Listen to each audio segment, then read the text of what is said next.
Poslovni sektor ne ovisi samo o burzovnom indeksu, jačini valute i kretanjima na tržištu. On ovisi o prirodnim resursima i društvenom okruženju. Nije jednostavno uklopiti ekonomsku, ekološku i socijalnu osviještenost i pri tome uspješno poslovati. Nekima to ipak uspijeva.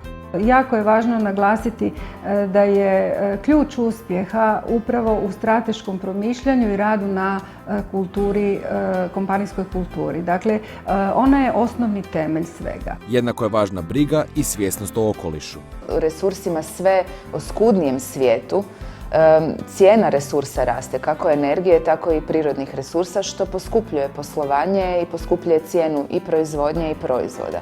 Zbog toga su uspješne tvrtke usmjerene prema održivome razvoju. Dugoročno razmišljaju o svojoj poslovnoj strategiji, te u nju uvrštavaju segmente zaštite okoliša i brige o društvu. Društvo i poslovni sektor moraju se razvijati paralelno. Smatramo da su ljudi naša najveća vrijednost, da su ljudi ti koji čine razliku, da su kvalitetni stručnjaci, upravo oni koji tu razliku čine ne samo u Hrvatskoj nego u cijelom svijetu. Svi smo mi u tome i ove naše prakse nisu nastale zato što ih je neko nametnuo, nego zato što su one bile potreba. Misija je svih tvrtki ista, stvaranje dodane vrijednosti. Kako bi bile što uspješnije, prilagođavaju se situaciji u kojoj se nalaze. Zbog toga bi klima društveno odgovornog poslovanja pozitivno utjecala na cijeli privredni sektor. Mi tu ne pričamo o altruizmu, jer ono što je dugoročno uspješno je kad stvorimo nekakve win-win situacije.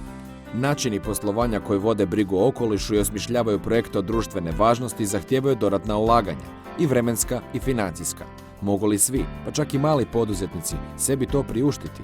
Ako se gleda kratkoročno, onda obično izgleda kao trošak. Međutim, ako se gleda dugoročno, onda je to vrlo često investicija. Tvrtke jako dobro znaju koji su njihovi ekološki utjecaji i gdje trebaju ulagati svoje napore. Dodatno, međunarodni pritisak ide u tom smjeru da i nacionalna regulativa, a i standardi koje poslovni sektor mora zadovoljiti su sve viši u smislu zaštite okoliša. Održivi razvoj i zaštita okoliša ne bi trebale biti sintagme koje koristimo samo kako bi zadovoljili nametnute regulative. Održivi razvoj podrazumijeva da današnjim ponašanjem ne ugrožavamo razvoj budućih generacija. Mi smo možda napravili jedan odmak od drugih što smo davno prepoznali da ekonomska dimenzija poslovanja nije jedina koja je važna i da profit nije uvijek najvažniji. Pomak su napravili vladajući uvođenjem direktive o nefinancijskom poslovanju.